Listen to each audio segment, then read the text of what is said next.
Hey, what's poppin', sexies? It's your boy here, and we are back for some more Fire Emblem Heroes, and this is a special episode of the TACHOcast, because in this particular episode, we're not going to do the standard rigmarole that we usually do, where we just hop in and play some AR. I mean, I think you guys deserve a little bit of a break from all that. So I have a very special guest on today, and that is the one and only ENEMii. ENEMii, what's up, man? What's going on, Tacho? What's going on, YouTube? I mean, Tacho, every day, every morning, you've been putting out these bangers.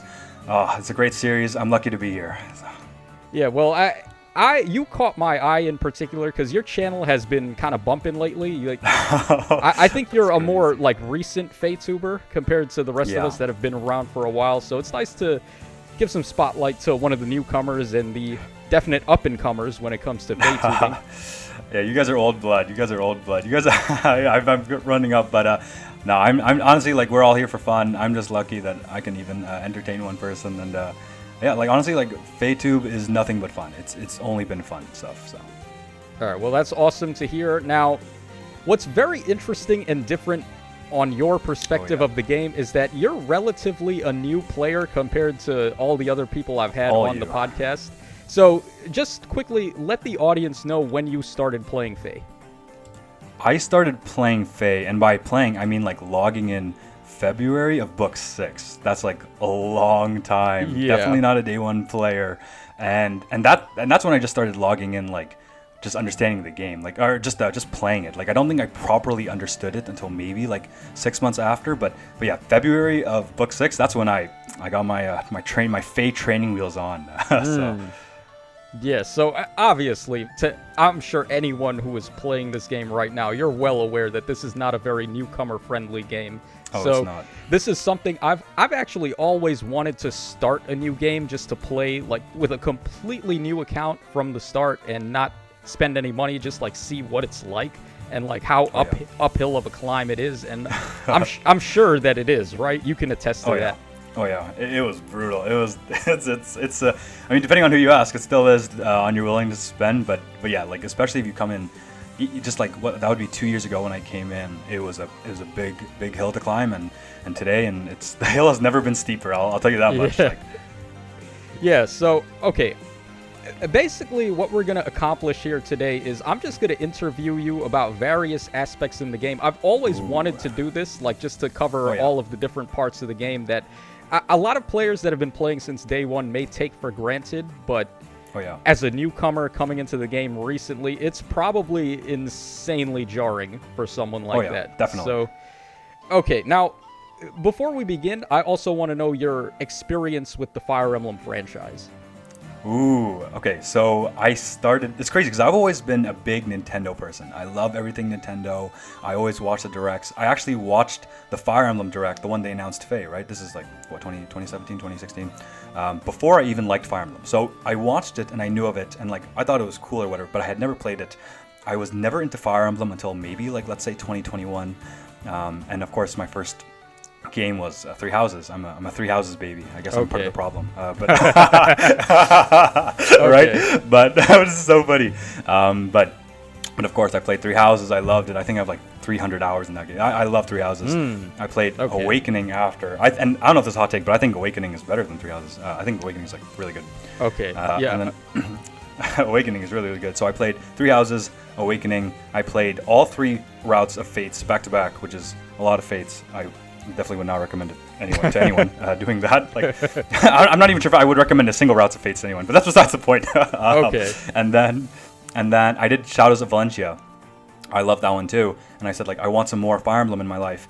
Wait, there's a mobile game, and the rest is history. So I picked up Fae right after that. I gotcha. So you're a relatively newcomer then to the franchise because it seems like most of the ones you've played are the modern releases. So have you gone back and played some of the older ones, like the Game Boy Advance games and stuff? No, I haven't. I'm so it is on my to-do list though. I do want to. Tellius is awesome. I have a friend, she loves Tellius, so I know that one of these days I'm gonna boot up Tellius, and then I know after Tellius, that's on my main one to boot up. After Tellius, I want to go to Genealogy, and then after Genealogy, I want to run some of the GBA ones. I heard there's really good ones for what's the Erica and Ephraim one? Like, but That's- you know, there's a lot. Yeah. Yeah, that one's Game Sacred Boy Stones. Advance. That's the one. Sacred Yeah. Stones. Sacred Stones. Yeah. Yeah. So yeah, I definitely my to-do list is definitely to run through all of them, but yeah, like there's a lot of Fire Emblem I haven't enjoyed. So you can imagine like the amount of characters in here that I've just never seen in my life before. Right. Which is really funny to think about. But yeah. Okay, so we might as well get this show on the road now. So we have the introductions in order. So the very first thing that always everyone talks about, if you're a newcomer to the game, simply understanding how it works is going to be a massive like starting point for people. So what are your thoughts on the complications of the weapons and the descriptions right now? I think it's horrendous. Like I definitely think there's absolutely no way I cannot recommend this game in good faith to anyone new or anyone in general, depending on who you ask. Which is really sad because of course like we all love or we hate Faye, but we love hate Faye. Like, you know, it is so much to love about it, and it's so unfortunate because, to be honest, I cannot recommend it in good faith. I think many things in life aren't impossible, but it's just so difficult to really get into this game. Complexity creep has like jumped off a cliff. Like, just look at this. Like, this is a TED Talk and a half. Like, it's ridiculous. By the way, you're seeing the abbreviated version of this weapon because I've I just off... realized. Yeah, you did take it off. Yeah. Yeah. Let me just for this video, I'll put it back on so we can like see the full on. It's ridiculous. Okay. I keep it on just because I think it's funnier that way. Like, it's just I don't even need to see anyone no more. Like, it's just there's so many words on screen. Okay, I believe it's this one, right? Display skill keywords. Yeah, the keywords. Okay, so now let's go back and take a look at this, and Divine all of a Flame, sudden, you gotta have that. Yeah, everything. It's the Crom's head, bro. That's crazy. Yeah, no, literally, That's this is a wall of text if ever I've seen one. It just almost takes up the entire screen. So no, there's no way you're gonna. Yeah. I'm sure just understanding the game and how to play it, that was probably very intensive for a newcomer to do. It's not as difficult for players that have been playing from day one. I mean, even sometimes for us it can be difficult, but like we've gotten so accustomed to it by this point that it's like we're kind of used to it and we don't really like bat too much of an eye at it. But like I can imagine so much. Yeah, it's just. I remember the first time. Yeah, I remember the first time I played. I was confused why beasts got different stats based on their movement type. So, or it's not stats, different effects, right? So, like the armored beasts have DC, and then like the infantry beasts have different things. But actually, that was also the same time where they refined Nyla to have like the upgraded beast infantry, right? Because I think they first gave infantry beasts like some conditions, like some bonuses when they transformed the first time, and then they buffed it to change it again. So I remember just being like very, very confused on why beasts in particular were just like different from all the rest, and then even why different movement beasts were different from other beasts. There was a lot to understand, to be honest with you. Like it was a lot. Yeah. So how long would you say it took before you got used to just the gameplay mechanics and understanding like all of the weapon effects and all of that stuff? Okay, so let's say, for context, this is back in Book 6, so I think the game was considerably simpler in Book 6, which is kind of hilarious to think about, because even in Book 6, it was really complicated. Yeah. But I think I started to pay attention, just to pay attention, let's say, like, summer. That was the summer Edelgard, Three Houses, and then Micaiah. So that was the first time I think I started to, like, so that would be a period of, like, maybe, like, 5 or 6 months, just to get used to even what the UI looks like. And then from there, maybe about like 4 months after that. So let's say like 8 months of just like playing every day at that point, of just slowly trying to put things 2 and 2 together, because there's so many keywords, there's so many everything. Yeah, and yeah, honestly, it did take a lot longer than I would have thought and would have liked. Yeah, I think about 8 months, really. Okay, so quite a steep learning curve, 8 months to be able to get into a game. Right. 8 months is a long time in general. Like, just like. Okay, so that's one aspect that's always difficult for newcomers, is just like understanding the complexities of the game. So now why don't we talk about currencies? Because as you may know, there is a very, very crazy drip feed on currencies in this game. On everything. Yeah, it's like in order to do anything, you're talking about 3 to 4 months of just hoarding until you can finally, finally be able to put your resources to work here. So hero feathers are what we use to level up our characters to 5-star and merge them to get plus 10 merges. Obviously, now the free-to-play characters aren't very impactful No, these you would days. never. Yeah, they're a waste. Yeah, you're not gonna upgrade those 3 to 4 stars to 5 unless they're your favorites. But Right. yeah, you're not gonna use them. Right, but there are a couple of very rare instances where a free-to-play unit can actually be rather effective, and I guess this guy would be the biggest example of that right now. Oh yeah, for Rocker. Yeah, everyone needed this guy against Thor, right? Yeah. He was a big guy. Yeah. No, but I mean, even in competitive like Summoner Duels, he is actually a surprisingly good unit. So Yeah, I liked his refine. I was pretty happy with it. I was surprised I gave him that good of a refine. right. So in the rare instances where it is feasible to merge up and use a solid free-to-play unit, you're talking about a very, very long amount of saving up heroic feathers and saving up heroic grails, which are needed to buy these characters from the grail shop. So let me get your thoughts on the heroic grail shop and the drip feed on grails. How long does it take you to save up enough to get a plus 10? I don't know because I actually stopped building grails once I started the game, but like I remember that like what was that Heroes Path, they made you buy a couple, and I think in concept the idea is great. Like this is essentially a free-to-play currency because you don't need to summon or they give you the grail, so like you can work for it. And the idea of getting heroes for your essential like free work is such a great idea, but the implementation is just horrendous. Like to get a plus 10 in any of these guys, it just takes so long. And it's also it exponentially increases after because this one right, it costs 100 first time, 150 next time. It's just it just stacks. So at that point, the amount of time it would take you to save up all those grails, to be honest, if you're like, I think if you're careful with your orb spending, like you could have just you just have more orbs to get to instantly just get one copy of one unit that like any winter Edelgard is better than like all of these armors combined. Like, exactly. I don't know. So like, at that point, like it's crazy. That's another issue with the game is just taking a shit all over anyone's investments, because what point really is there in going for a plus 10 on anything really when the next thing you know, there like an unmerged unit on any of these really recent banners is just going to be superior to something similar to that's free to play that you built up, right? Yeah, like I know earlier, it was you and Joel were talking about like plus 10ing emblems or like your offensive mythics. Like outside of those external factors, from just a pure performance standpoint, you don't have a single reason to plus 10 any of these fellas. Like your orbs are much better spent like getting skills, getting just anything. Like yeah, I've stopped plus 10ing grails. That's kind of why I didn't bother with the grail units, and even for 5 stars, to be honest, like other than faves, I don't really see any reason to go beyond the spark unless I don't know, like maybe they have good fodder. Like I don't know, not much reason to. Okay, so you've been mentioning faves quite a lot. So are you one of those players that solely focuses on building favorites, or you try to keep up with the meta? I think for me it's like a balancing tipping point. So I would always keep up. I would always try to like. I think faves is the best way to play. I feel like because if you try to chase for the meta, like you're like let's say if you want to chase a Yunaka, like it's been a couple months now, she's already outclassed, right? So I think at that point it just moves too fast. For me, I always think that I like to play with my favorites. But there are also some points where like, oh, this character is so broken, like Loki, you kind of need to pull for them. One example would be probably Emblem Ike.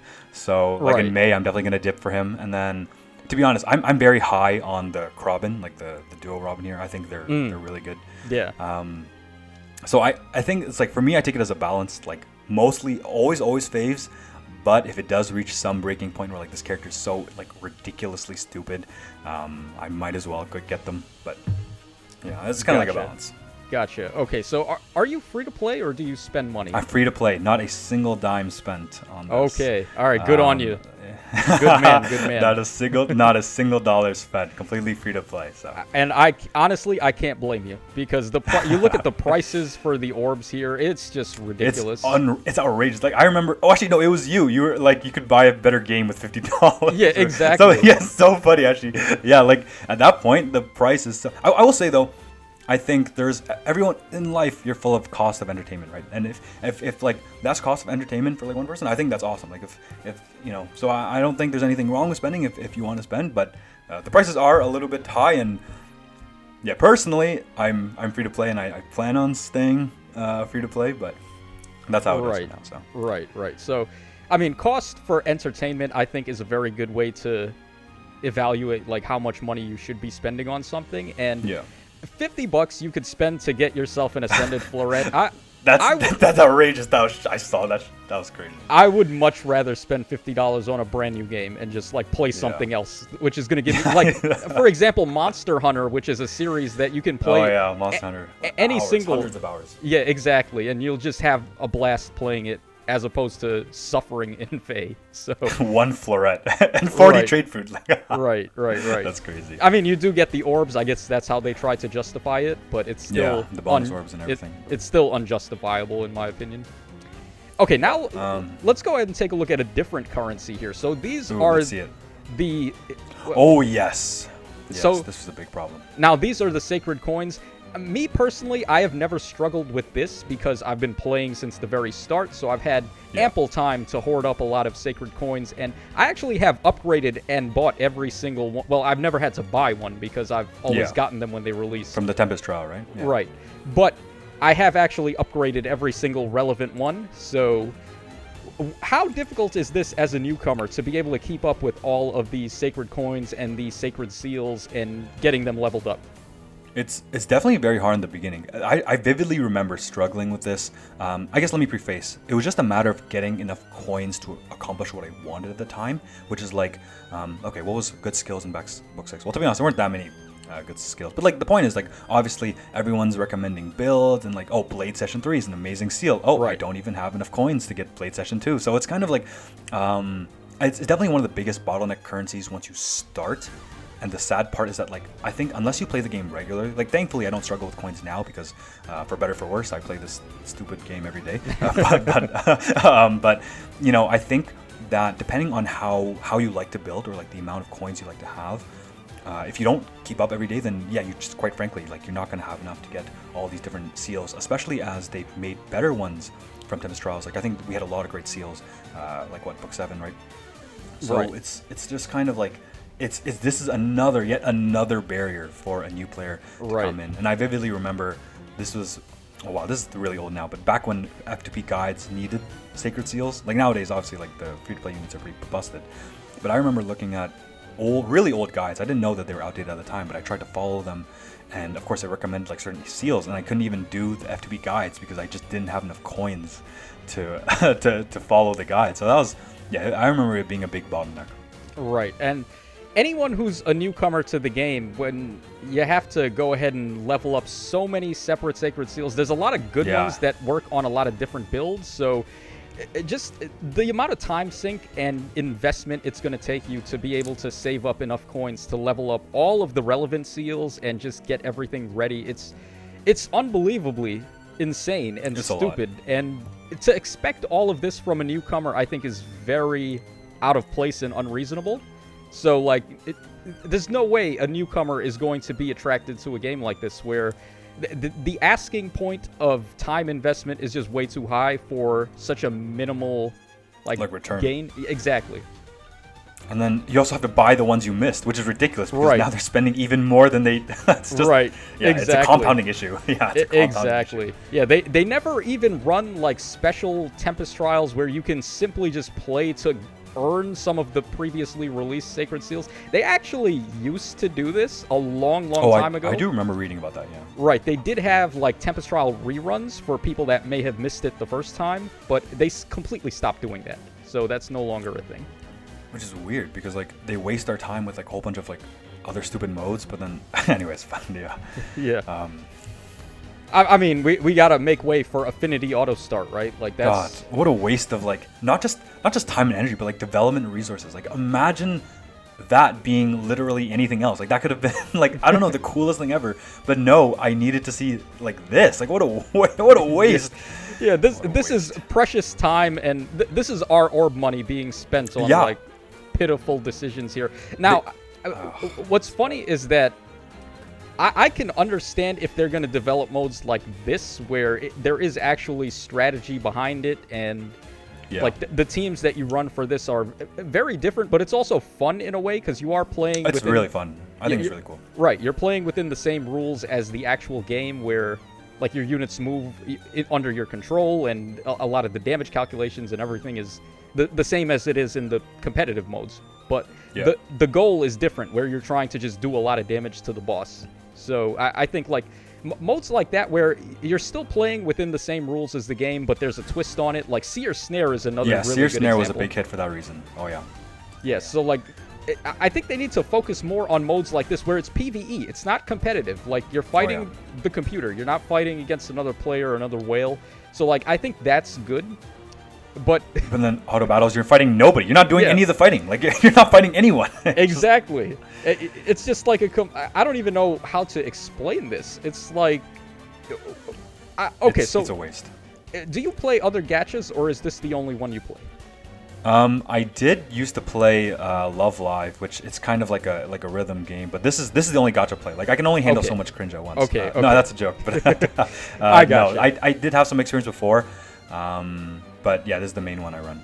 Okay, so I actually have played many different gachas, so I have a you general talk Dokkan idea. a lot, right? Right, yeah. So I mean, I have a bit of an idea of like what things they like to do. Now, a lot of gachas have something like this, although I would say it's more so like this mode here. Where is it?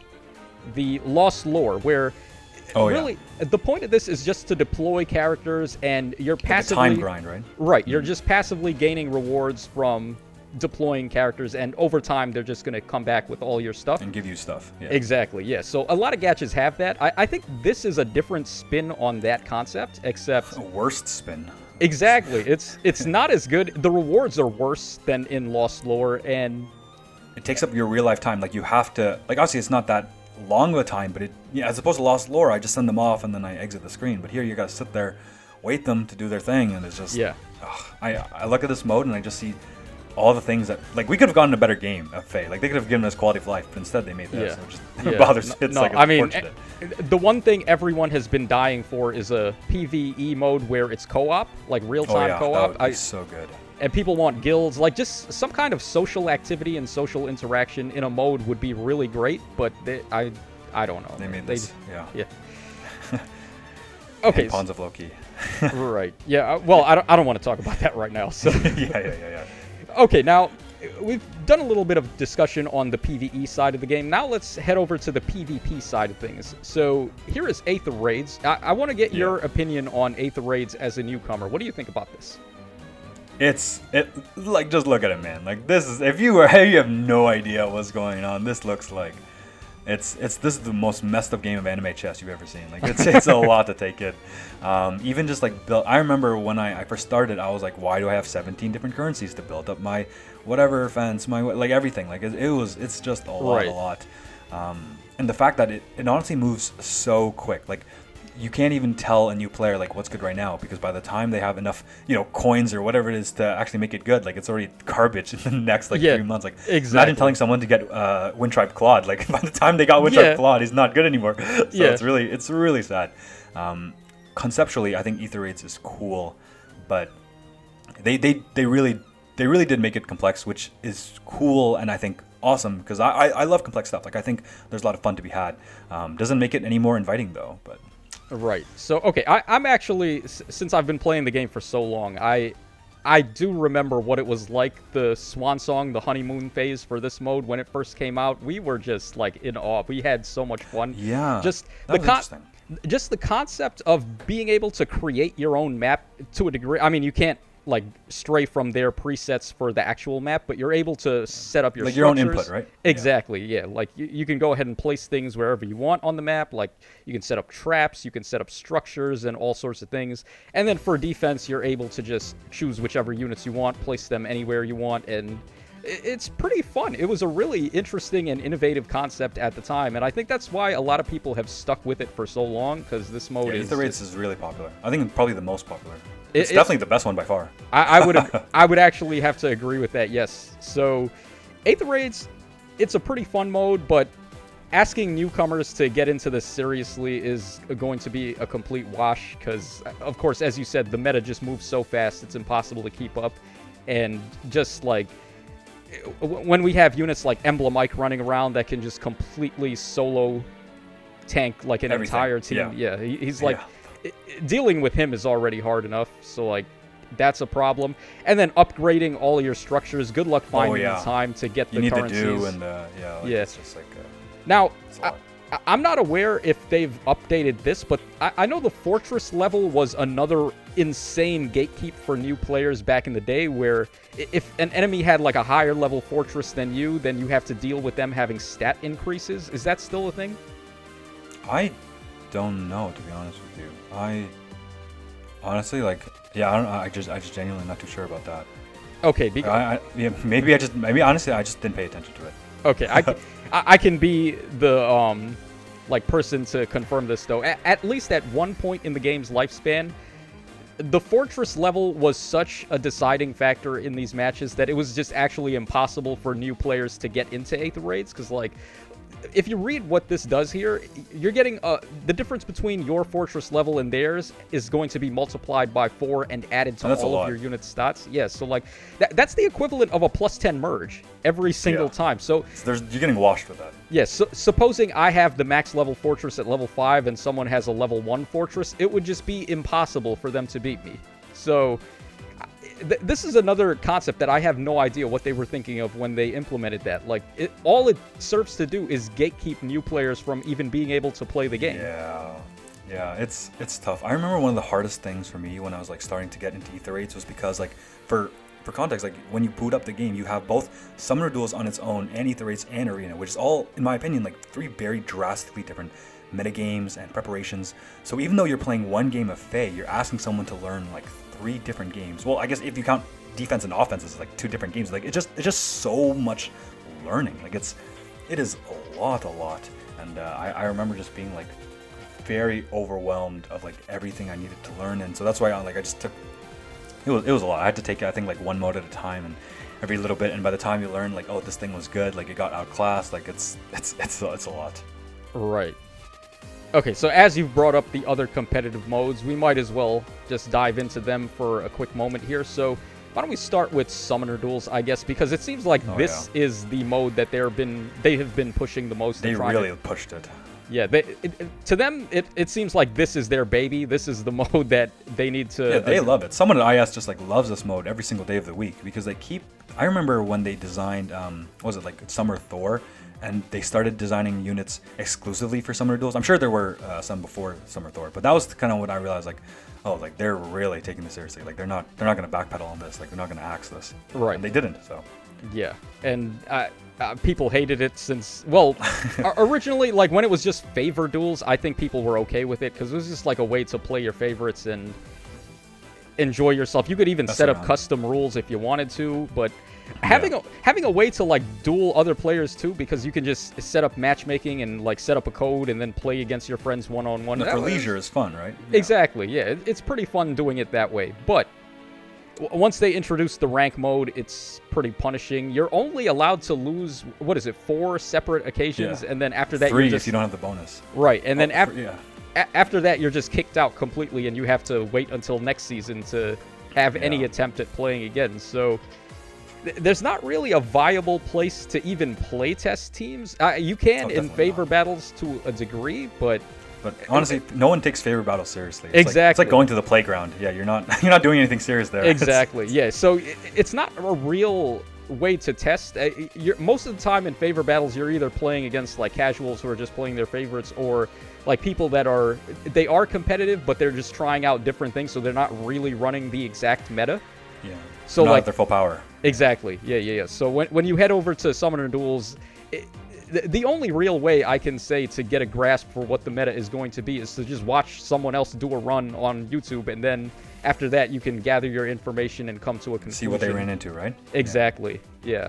So which is not how you should design like a game, to be honest. Like it's research before you play. Like it's a lot. Exactly. Yeah, and especially this mode where you need to build 4 separate teams as opposed to 1. Yeah. This mode. I remember seeing this in the Fate channel, and I was like, what did they really just drop into our lap right now? Like I was like, there's no way.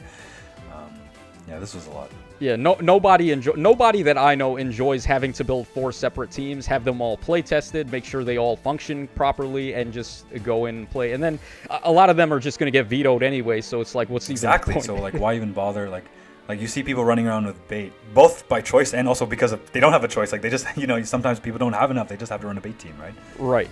Yeah. So I mean, I kind of like the veto system at the same time, though, because it allows us to veto some of the more toxic units to deal with, like ENEMii, like Duo Leon, things like that. Units you really do not want to have to fight against. So it's better than R in that sense, yeah. Right. So the veto function can serve as like soft banning things, which, I mean, this game, if any, would certainly benefit from having a ban list. A ban list, right? Yeah, that would be a really good thing. But I mean, in gachas, it's hard to control ban lists because then... Of course. It's like you're going to punish people for summoning. Like that's the last thing that they want, yeah. Right. You just spent $1,000 on this unit. Well, guess what? You can't use it. Yeah. No, I agree with the veto thing. Like, I think from a like conceptual standpoint or like a fun standpoint, I think S like blows Summoner Duels S blows Summoner Duels R out the water. Like, because there's actual strategy in S. You can like take a look. Whereas R, you just need to pick a god and pray and just hope your thing doesn't get steamrolled. Like, it's tough. Yeah. And there's no way to protect you from the +10 like full out, fully invested like meta stuff. You're just completely at the mercy of how much money your opponent spends in Summoner Duels R. And the horrible matchmaking system too. So it's a lot of bad things. It's a lot of bad. There's so much bad. The matchmaking is another thing. I'm ranked like 7,300. I still get matched up against people that are in gold rank. Yeah, which I see. It should be like well, actually, I had a pretty good run this round where I was fighting consistent like diamond and master rank opponents. That's good. But there have been many seasons where it's just like me fighting gold rank players, and it's completely unfair. Yeah, it's not fun for anyone. Like, it's just really bad. Like, I'm not looking to fight or, like, gatekeep lower-tier players from getting better rewards. No, of course not. In the same regard, I'm also trying to fight, like, higher-tier players to get a competitive match. So, I mean, it's just... not good for anyone. Like, exactly. Okay, so let's move on to the final competitive... Well, I guess there's a lot of different sections here, but the main one is the arena mode. So, what are your thoughts on the arena mode? So, this is actually the one that this is like a hot take, but I like Arena the most in the sense that I think it's the most straightforward or like easiest to learn. Like it's just once you know the scoring with the legendaries. Oh, this is before they made the bonus change, right? But it's the most simplest to learn in the sense that the maps are like relatively small. You just go knock out the other units. Don't let your units die. I think from a learning standpoint, it's the easiest. But that's also hilarious because from a gameplay standpoint, it's also the hardest to enter because all these merges will like never make you score well, and you can't lug around like your 4-star Alphons if you want. That's your only bonus unit. Yeah. Like it's you're gonna get. There's no poor Sharina. Yo, she's. I know Joel had a good Sharina, but the point is like it's very very difficult if your only unit is either the Asker trio or like what was that like Leon, right? Like you're not gonna lug that guy around and hope to fight against a +10 like Emblem Mike. Like there's absolutely no way you're gonna take that guy down. Yeah, and the problem too is that the bonus unit must get a KO in order to maximize your score. Oh yeah. That's also why I think when you're running legendaries or in general, like your arena team, you have to have some form of support. Like it's I would call it a must, especially if you're running any bonus unit that isn't like I guess a super busted 5-star or the bonus legendary. Like it's tough. Okay, so, I mean, you came at a better... When it comes to Arena, I think you actually joined the game at a better time than a lot of others, because... Would you like to hear a horror story about Arena from back in the day? Let's hear it. Okay, Old folk tour. Yeah, folk story. The way that Arena used to work is, first of all, you had to win 7 fights instead of 5. And there was no tactical retreat. There was no tactical retreat either, so you had to win 7 in a row without losing once. Okay. Now, we're not done yet.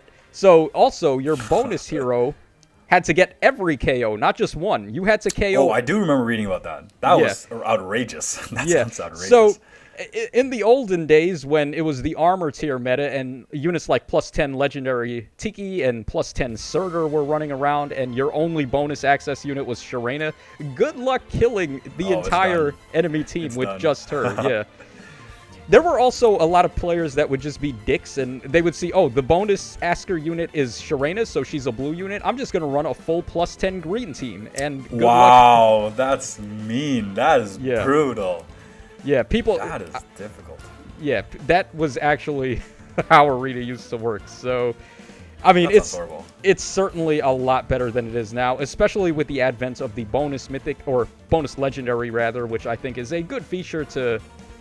at least mitigate the amount of fishing for fights that you have to do to get your maximum score. And a lot of the legendaries are at least competent enough that they can get an easy KO on the opponent's team.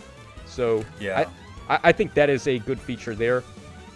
But yeah, still a bad mode though. But yeah, right, right, exactly. And it's only you're limited into BST because those are the units that score the highest, the ones that have the highest BST. So you want to focus primarily on building up units like armor types that have a high BST, or like duo heroes and legendary heroes that get the increased BST from their extra skill. But yeah, obviously legendary heroes and duo heroes enter whale territory where you have to spend a lot of money. The share is so bad. Yeah, the shares and exactly the rates are horrendous. Right, so that leaves your only option being building up the free-to-play units, and they actually have been getting a lot better with this when it comes to free-to-play units and their scoring. So we do have competitive scoring options now, like Vigard and Hawkeye. Yeah, and but I hate running armors in Arena. Like, they're just so slow. I hate running them.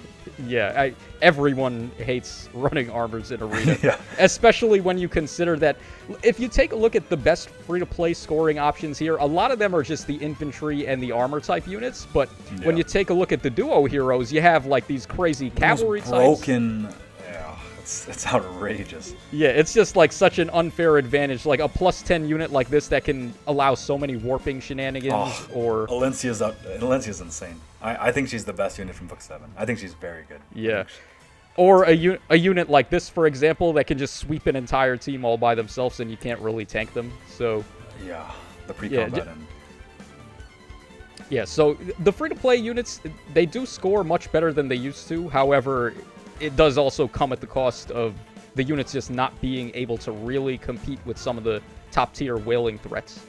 The thing that I really hate is that, like, I think recently we've been getting good, like, quote-unquote good free units, and I think that's nice, but I still don't think it's good enough, because if you look at the rate of power creep from, like, premium units, that rate of increase is just so much larger than the rate of increase of, like, good free units we've gotten. So even though the free units we've gotten are, like, slightly better than the absolute garbage we used to got before, it's still not good enough, because now the premium units have gotten, like, so much better that the gap is, like, somehow even further than before. And so I still think it's very hard to recommend someone to build, like, what was that, Vigard? Like, even though Vigard scores well, like, it's just, I honestly, it's to the point where I would, if you were taking Arena seriously, which, like, I would not recommend, but if you were to, honestly, I think you're better off just saving orbs for, like, you know, just getting a good duo or a good legendary, because one copy of that or, like, you know, multiple copies of that would just do you exponentially better than anything else you got to face, because it's tough. Like, I look at all those grails and I just see a lot of losing matchups. Yeah, exactly. So I mean, I do have a really nice +10 duo that I can use for offense here. So if I didn't have Ninja Lin at +10, I think my Arena career would have ended a long time ago. But thanks to the fact that I have her and she can just put up such an offensive force, and the like, button is so good. Yeah, exactly. Just like take out 2 units by herself.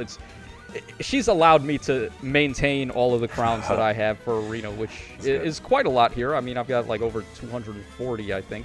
So, yeah, pretty good amount there. Oh yeah, yeah. There you go.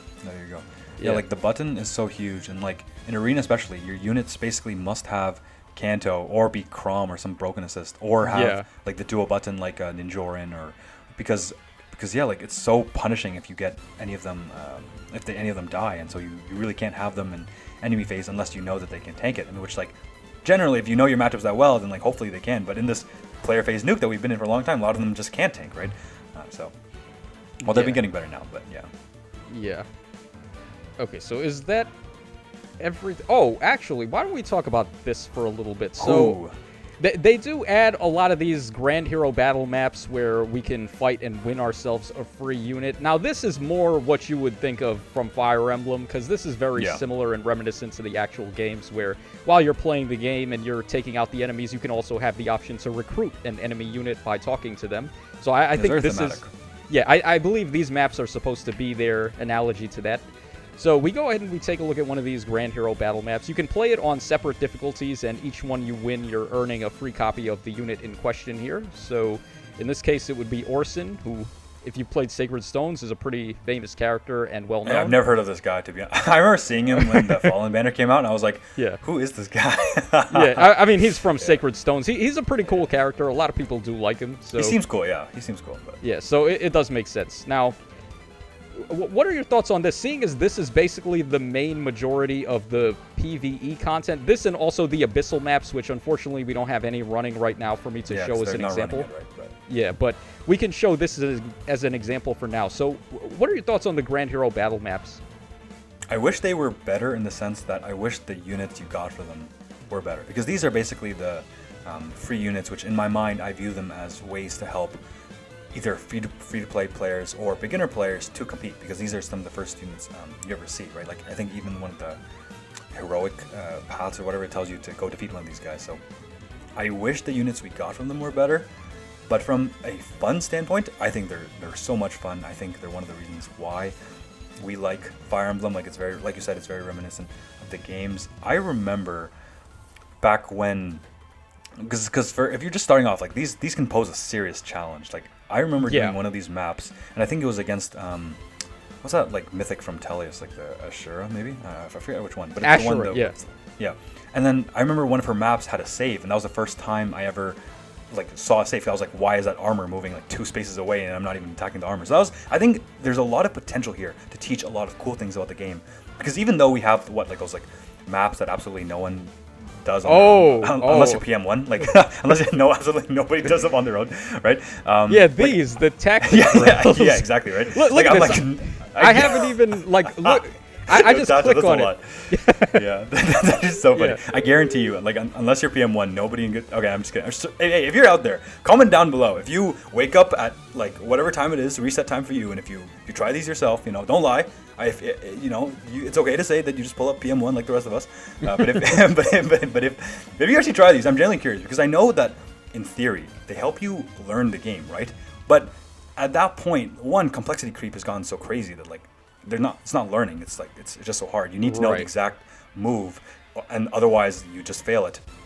And then also, like you said, there's 200 plus of them. Like, there's no way. That feels like school. Like, I remember seeing that for the first time, and I was like, I am not doing all this. Like, I just looked for the ones that gave me orbs, and then I just. But otherwise, so I really, really love the Grand Hero battles, because I think it's a great way to help free to play, or help anyone playing the game get cool units, learn the game, and also learn why Fae is so fun until they continue to play it. It's good in the sense that like it's still fun and you still get a free unit. I just wish that the units were better, and I also wish that they just had more maps that were cooler at teaching you different things. And also I just wish they added more. Like, I think that they didn't add them for a long time for most of the game span, but then they only started adding them, I think, in the past like 2-3 years, right? Or like around the anniversary. Then they started adding more Grand Hero battle, I think. Correct me if I'm wrong on that, but I feel like the rate of release has always been about the same since like the very start. They typically release one of these with every new banner where, well, actually, no, you are right. They are upping the rate of releases for Grand Hero battles, because there was a time where we would get them like very randomly, and they wouldn't have anything to do with the actual banner release. Like, for example, if we head over here, we can see that like this Fates banner over here that just came out, there was an accompanying unit as a Grand Hero battle, which was Candace, that's right. So we're able to play the Grand Hero battle map, and she is part of this event. I think did she also appear in the Forging Bonds, or she was separate from that event? I don't remember. I max out Forging Bonds every single time, and I don't read a single thing. I genuinely have no idea if she's in there. Genuinely have no idea if she's in there. Okay. I've played all 3 routes of Fates, and I remember seeing Candace, and I was like, who is that? Okay, so I mean, basically the only point I'm trying to make, though, is that they've gotten better well, this has been going on for quite some time now, but at the very beginning of the game, the Grand Hero battle releases really didn't have anything to do with the banners, and they were just like a separate thing that they would add from time here and again, and just like give us access to a free unit and also a map, which they were very exciting when they used to drop these. I remember, because also nowadays they don't cost stamina to play, which I think is very good, but back then I didn't know they used to cost. Yeah, they did actually cost stamina to play, so we would get our stamina potions ready and like try to tackle the map and see if we could clear it. That's crazy. Yeah, on back release. when you cared about stamina. Yeah. Yeah, and also back when the game was so much more balanced and so much more exciting to play and more fun. So like these maps were a real challenge and they were very fun. These were like the heart of the game, honestly, at the time, because you would go on YouTube after a new Grand Hero battle would drop, and every single video would be like favorites clearing the Grand Hero battle, the new one, like guides on how to do it free to play. The clears, like, right? Yeah. Exactly, yeah. So like this, I think this is pretty much like where the main focus of the game used to be. Yeah. And now it's not really. So what I guess my takeaway is that I would really like to see them do more on the PvE side, and like stuff like this is what we really need more of, as opposed to just more PvP content that so much PvP. Yeah, we already have a good enough amount of it. I think like Aether raids is its own thing, which is pretty good for PvP. And then we have, of course, Arena, and then we have Summoner Duels, which, I mean, that if that's not enough to get your fix on PvP, it's so much. I don't know what is, right? So yeah, like we have arguably too much. I think we could cut the fat, but like we have more than enough competitive to go around. Exactly. So what I would really love to see them do is just do more of this. How about like a chain of just you're clearing multiple of these maps all in a row and you're climbing to the top of a tower in a co-op setting where you and like 4 friends get together, you each pick one unit, and then you can control them real time, and you're going through hordes and hordes of different maps of Grand Hero battles until you reach the top of the tower. I think that would be awesome. That it would encourage favorites. I think Oblivion probably meant it at some point, but it's like when you let whales and then non-whales play together, like it's like if everyone's using the best units, you're not fighting each other, you're fighting the enemy. Then it would like encourage more people to spend, and people would stop hating the whales, or it's like it's just like everyone has more fun, right? Exactly, yeah. So, I mean, the way that the game is set up right now is just free-to-play players hate whales because they have to fight them and get crushed. They have to fight and them, their favorite units are just getting demolished. But if there was a PvE or PvE setting with co-op where we could fight together as a team. You love the whales. You want the whales. Exactly. Yeah, so like it just promotes more good vibes, and people are having fun playing with each other as opposed to playing against each other. Yeah, but you know what? I think IS clearly has its own mission statement. So it's kind of unfortunate, but I mean, nothing we can do, right? Yeah. So I mean, for the most part, I want to say that's just about Well, okay. I guess we can also talk about the story. What are your thoughts on the story, if you even read it? Do you care? Okay, I do read the story. I do read the story. And it's like I view the story as like a toxic ex-girlfriend. Like it can be so good it can be so good if you just like remove everything that's bad. And there's a lot of bad, but I just see a bunch of wasted potential. Like it could be good. It could be interesting. It just chooses not to. And it's honestly it's just one of the most unfortunate parts of Faye, because so many people get into gachas and games in general because like stories are so cool, or like, oh, I love this character, I love lore. Like people go crazy about lore. Faye swims in lore. Like if you gave a story of one book to a different like developer writer, they could have a whole game on its own from just one book alone, and we've got 8 of them. So like there's so much potential, but the way they design the maps are just like ridiculous. Like I remember when everyone was talking about when Attuned Nino came out, it was like my cold belly, like in the middle of the most important, the most important scene, or like, I know Violence quotes like, I am Violent of Coyote's men in the middle of like Dogger's, but like it's just so funny, it's crazy the way the Nino, they could do. I view the story mode very symptomatic of all of Faye. There's so much that's could be good, it just isn't. So. Which is unfortunate. Yeah, and I mean, unfortunately for us, this is also the other main PvE content that we have to do, is just the story and the chain challenges, which you just play. I mean, how awesome would it be to get Change Challenge Grand Hero Battle and Abyssal content? That would be sick. That would be really cool. And make it give orbs. That would be the big plus. Exactly. Make it give orbs. It doesn't even need to be orbs either. It could just be like anything, like heroic grails, hero feathers, dragon flowers, maybe an ascended floret all the way at the top, sacred coins. That's pretty high coping. They just sold you $50 for one floret. There's no way. But I wish. Yeah. I wish. No, but what I'm trying to get at though is that what I think the game really needs is a PvE mode or even a co-op mode where you can play it endlessly and you're making progress, because as the game is right now, it's very stagnated where you don't really make progress on your own. You're just like making progress on whatever rewards they decide to right? drip feed. Yeah, but in a lot of games there is a way to grind and get more rewards if you're playing as long as you're playing the game and you're putting in that time and effort and you're like clearing maps, you should be able to farm something of value. And I think like there are definitely good currencies that should be farmable, like the hero feathers, the heroic rails, the dragon flowers, especially. Yeah, the dew and the stones, the coins.